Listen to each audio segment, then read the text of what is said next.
Production funding for Behind the Headlines is made possible in part by the WKNO Production Fund, the WKNO Endowment Fund, and by viewers like you. Thank you. Congressman David Kustoff tonight on Behind the Headlines.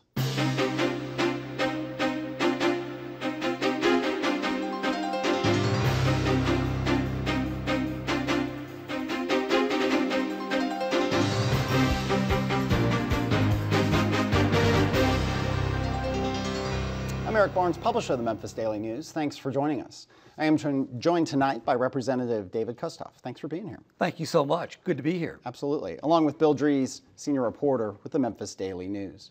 Well, again, thanks for being here. We've been trying since I think even before you took office, and finally schedules worked out. So it's great to have you here. And we have you here in a week of huge news at the federal level. So let's get your first reaction. I mean, we're taping this on Thursday, and it's a quickly moving story, so this will air on Friday and beyond that. But your first reaction when FBI Director Comey you found out he was fired. What was your first reaction? I think like a lot of people were surprised by the not necessarily the decision, but the timing, because you heard folks say, Democrats and Republicans, frankly, that Director Comey should be discharged at the start of the Trump administration. I felt like, I'm probably over answering your question. Sorry.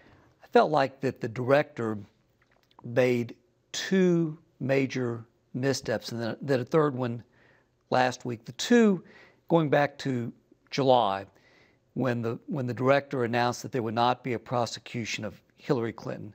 I found that to be wrong and even a little offensive. As a former United States attorney, I know that the Department of Justice, number one, is not supposed to interject itself into an election during an election. Right. And clearly in July, we were in the heat of the election. But secondly, that decision was not his decision to make. The decision to prosecute is left to the Department of Justice, left to the Attorney General. Now, whether Director Comey didn't have confidence that Loretta Lynch could or would make a decision or whatever, there were still people within the department, Sally Yates, who could have made the decision. I also think that the director made a crucial mistake making the announcement in October, just a week or so before the election, that there had been new evidence regarding Hillary Clinton. I felt Republican, Democrat, I felt it was wrong because he did interject himself in an election. How long were you a U.S. attorney? A little more than 2 years, from 06 to 08. And so, yeah, I mean, you come at it from, obviously there's a political element to this. You're a Republican. I can't imagine you supported Hillary Clinton. That, a lot of people said, including Clinton and her campaign people said, that hurt her. She actually, I think, has even said that swung the election Trump's way. But you nonetheless wish and thought it was inappropriate that Director Comey made those announcements. Yeah, and I don't know that it swung the election. I think it had to have some effect. Sure. But yes, Republican, Democrat, I felt that Comey was wrong in July. Right. Felt he was wrong in October. And then last week, when he testified before Congress, he made the statement, as you know, probably the remarkable line out of that was that he was mildly nauseated about what he had done or what he might have done. But he made statements about emails of Huma Abedin and how many emails have been transferred from her to her husband, her ex-husband, Anthony Weiner. And then the FBI earlier this week came out and made a statement that said that Comey had made misstatements, which I thought was remarkable coming from the FBI about an acting, or a director, rather. But there are, so with all that said, there are, though, all kinds of investigations of connections to Russia, Russia email hacking of hacking of the election, connections between Michael Flynn, the former NSA director. I mean, or what is the appropriate next step? I mean, is it time for people are calling for a special prosecutor, an independent prosecutor? Is there enough mud and lack of clarity about this? You've got Jeff Sessions, the Attorney General, who's had to recuse himself. Is it time for some sort of independent investigation of what's going on? No, I think we know that there are 3 tracks of investigations. We know the FBI is investigating. And the FBI is going to continue to investigate whether James Comey is the director or not. You're confident of that? Oh, absolutely. That a new director couldn't come in and stop that from happening? No. And to pull back for a moment, James Comey is a political appointee. He was an appointee of Barack Obama, had previously been an appointee as Deputy Attorney General to the Department of Justice by George W. Bush. So he's had it both sides, but still he's a political appointee. My point is there are enough career-minded men and women at the FBI. They just want to do their job. They're going to pursue justice. We know we've got the FBI. We know we've got the House investigating possible Russian influence in the election. We know we have the Senate. And frankly, there could be other intelligence or law enforcement agencies that are also investigating. Let them run their course. Let them trade information as they see appropriate. But I've got confidence in the FBI that they can conduct the investigation. All right, Bill. Congressman, does there need to be some kind of special or independent prosecutor who is appointed or overseen by Congress to this? No, I think at this point, Rod Rosenstein, who's the Deputy Attorney General, is in charge of handling the prosecution, if there is a prosecution, an investigation, by virtue of being number 2 in the department. Jeff Sessions, who is the Attorney General, recused himself. Rosenstein also is a Bush and Obama and now Trump appointee. He was a U.S. Attorney in Maryland under George W. Bush and Barack Obama, was just appointed or nominated by Donald Trump to be Deputy Attorney General, was confirmed 94-6. I think that's important, going back to your question, Bill, because we've seen so many or a number of President Trump's nominations that have kind of gotten mired in the mud, whether it's Neil Gorsuch or cabinet appointees that have been confirmed with 50-something votes. Rosenstein, both sides of the aisle, to get 94 votes in this highly charged political environment, he's aptly able to handle the investigation. Mm-hmm. Let's talk about that highly charged environment. You have seen a lot of things happen politically at the local and state level. You were the state campaign director for George W. Bush's campaign in 2000. So you're running the same year that we have this historic presidential race. Did you think at the outset of that you would win the election and go to Washington in this kind of environment? It's interesting. That's a very interesting question. Number one, I thought that I would win, or I wouldn't have run. But the media and the pollsters, I think, had everybody convinced that two things: there was no way that Donald Trump could win, and secondly, there was no way that Hillary Clinton could lose. And frankly, the pundits and whatnot on cable and in the media, I'm convinced was just a vacuum chamber. That they all talked to themselves. They didn't do what David Broder, the famed reporter from the Washington Post, would do, and that is get out and talk to the people in the heartland. When I campaigned, and I campaigned in a red district in rural West Tennessee, but that's changed a lot because going back 6, 8, 10 years, it was not that way. It was mostly Democrat. It was blue dog Democrat, but it's flipped. But what I got, and I think it's consistent with what obviously happened across the nation, is people were tired of the same old.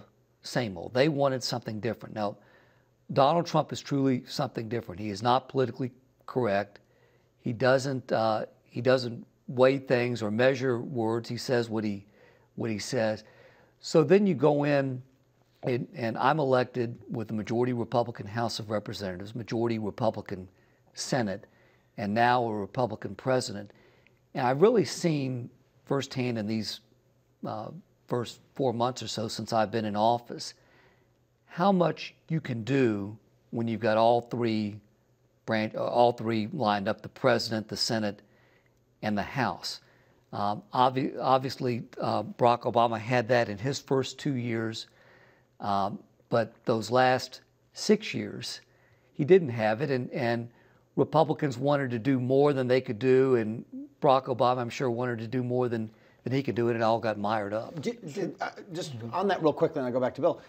But people have been frustrated. Republicans have been frustrated, certainly, that not as much has gotten done in this first 120 days or so of the Trump administration as expected, given that the Republicans control 3 branches of government. Have you been surprised that more hasn't gotten done so far? It has at the committee level. Of course, we all know about, and I'm sure you want to talk about health care. We know that the health care vote was taken in the House last week, and it did pass. And that is it was a big lift, and there was a lot of work.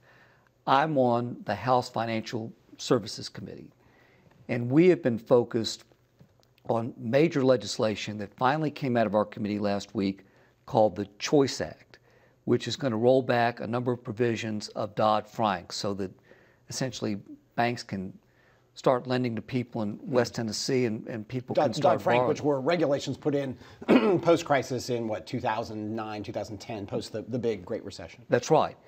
My argument is in West Tennessee, I drive around parts of my district, and they don't look much different than they did when I was United States Attorney 10 years ago at the start of the recession. Partly because of Dodd-Frank, because people have had trouble borrowing money. We've had good banks in this area that were not the cause of the financial crisis, but they've been burdened. So that came out of our committee last week. It will come to the floor sometime in the next 45 to 60 days, probably. If that passes the House, that's a big lift. And then you talk about the speed. The next big thing is tax reform, which has started to be worked on at the committee level.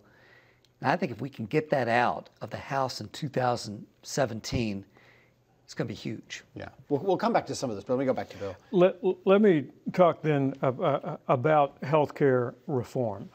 First of all, lay out for us why you voted for this.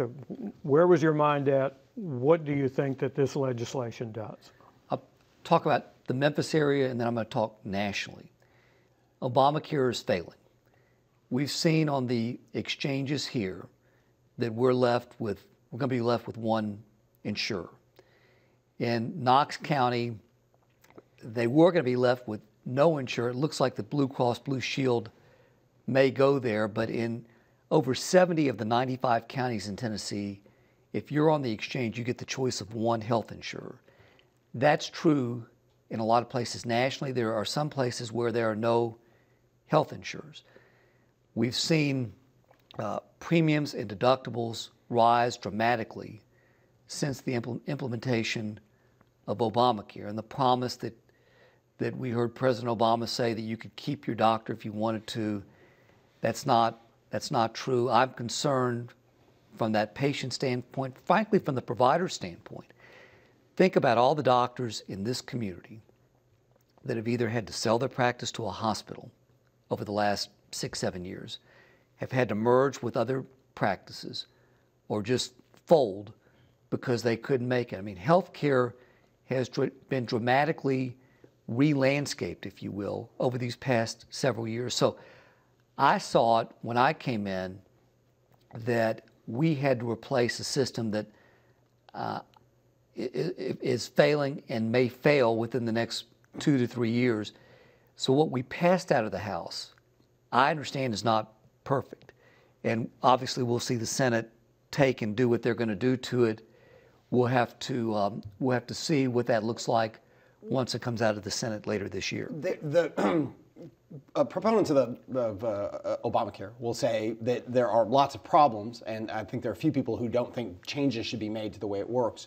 But in Tennessee, I think it's some 200 and almost 50,000 people are on the exchanges. And the critics of the bill that was passed, the AHCA that was just passed in the House, are that many of those people will lose their insurance. So that we go from an imperfect situation to people being kicked off insurance, particularly people with pre-existing conditions. If Tennessee chooses to allow insurers to exclude people with pre-existing conditions, that can happen as the bill that was passed is formed. And a whole lot of money comes, federal money, I think it's what, $800 billion less going into healthcare from the federal government. Now you may say that the federal government can't afford that, and that's fine, but how do Tennesseans' insurance, how does their insurance get better under the bill you passed? Well, a couple things. One is, if the pre-existing conditions were not included in this bill, in other words, if there weren't protections for people with pre-existing conditions, I don't know that I would have voted for it. I feel strongly about it because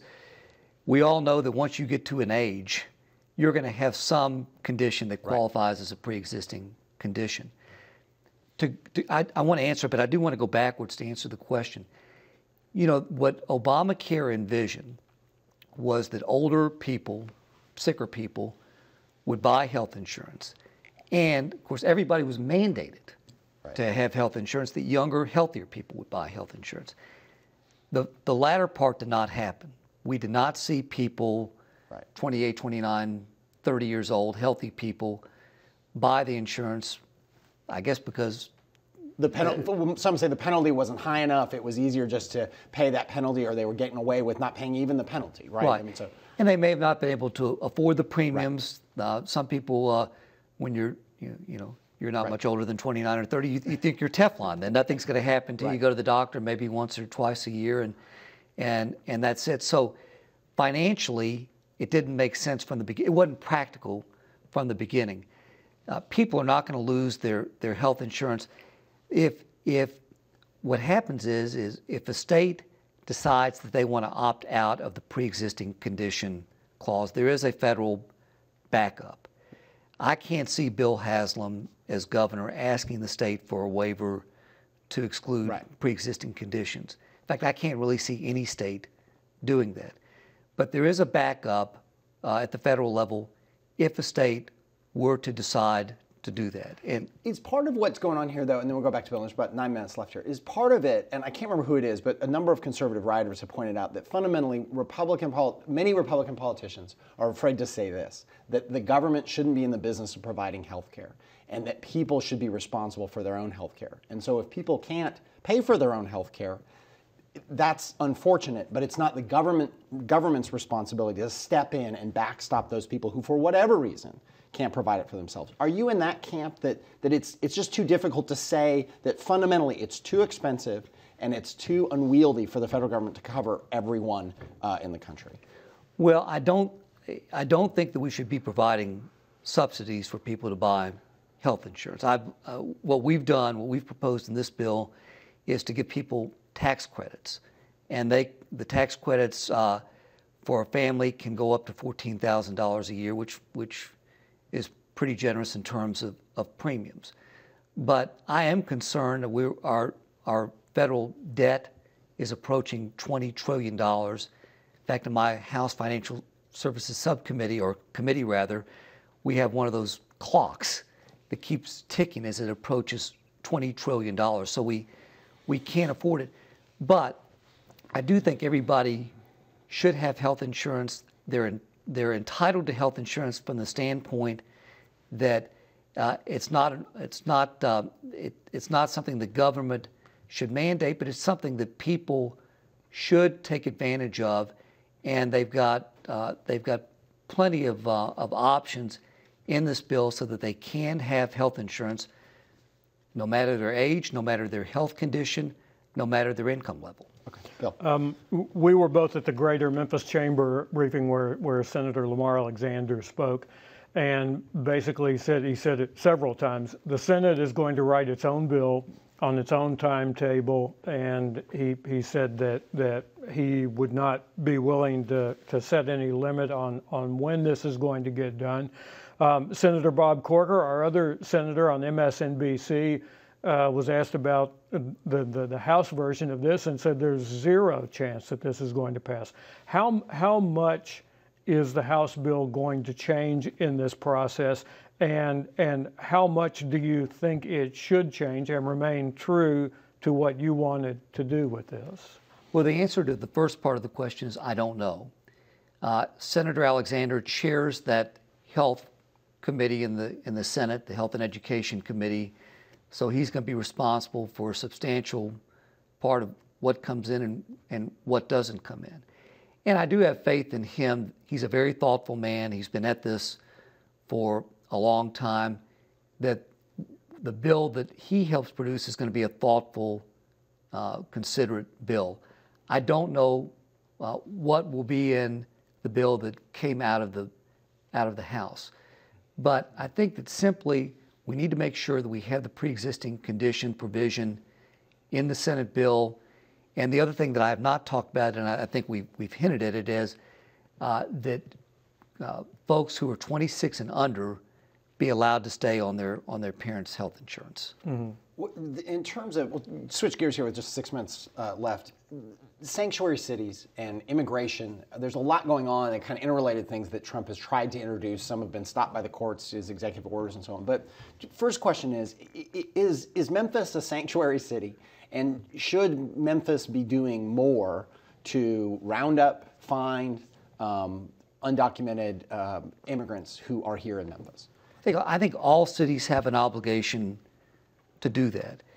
And my concern is, and again, I'm over answering your question, but I'm going to take Mexico and Central America and South America, for example.